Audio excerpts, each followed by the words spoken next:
యాదాద్రి భువనగిరి జిల్లా చౌటుప్పల్ మండలం కొత్తగూడ పరిధిలో మహాత్మా జ్యోతిబా పూలే గురుకుల పాఠశాల నేతాజీ క్యాంపస్ లో ఈ రోజు పాఠశాల ఆవరణలో నూతనంగా ఏర్పాటు చేసిన కబడ్డీ కోర్టును ప్రిన్సిపల్ శిరీషారెడ్డి మరియు ఏటీపీ రవికుమార్ ఘనంగా ప్రారంభించారు. ఈ సందర్భంగా వారు మాట్లాడుతూ విద్యార్థులు క్రీడలను విద్యతో సమానంగా భావించి శారీరక దృఢత్వం, క్రమశిక్షణ పెంపొందించుకోవాలని సూచించారు. కబడ్డీ వంటి సాంప్రదాయ క్రీడలు విద్యార్థుల్లో ధైర్యం, చురుకుదనం మరియు నాయకత్వ లక్షణాలు పెంపొందిస్తాయని తెలిపారు. అలాగే physical director Gaurav Venkatesh, physical director Vijay Kumar కలిసి విద్యార్థులకు నాణ్యమైన శిక్షణ అందించి జిల్లా, రాష్ట్ర మరియు జాతీయ స్థాయిలో రాణించే ఉత్తమ క్రీడాకారులుగా తీర్చిదిద్దాలని ఆకాంక్షించారు.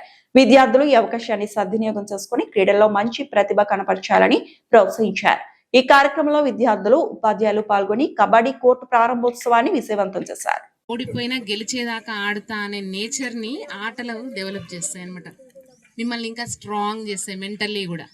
సో ఫిజికల్గా, మెంటల్గా స్ట్రాంగ్ అవ్వడానికే గేమ్స్, కానీ పగా ప్రతీకారాలు పెంచుకోవడానికి కాదు. ఇది గుర్తుపెట్టుకొని ఆడుకోవాలి. అర్థమైందా? అందరు కూడా ఓకేనా? సో అందరు కూడా ఫ్రెండ్స్ ఉంటారు కదా.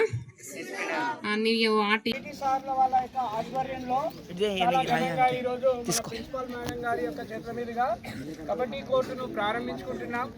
ఈ సంవత్సరంలో చాలా జాగ్రత్తగా, అంటే దెబ్బలు తాకకుండా ప్రాక్టీస్ చేసి ఎక్కడికి వెళ్ళినా, గతంలో మీరు ఎన్నిసార్లు అయితే విజయ దుందుబిని మోగిస్తూ ఆ యొక్క మన యొక్క షీల్డ్స్ ఏమి, ఇంకా అవార్డ్స్ అయితే ఏమి, కప్పులు అయితే ఏంది, కబడ్డీ కానీ, ఖోఖో కానీ, ఏదైనా కానీ ఈ సంవత్సరం గత సంవత్సరం లాగానే అద్భుతమైనటువంటి విజయ పరంపరను కొనసాగిస్తారని మా తరఫున మనస్ఫూర్తిగా ఆశిస్తున్నాను. Thank you.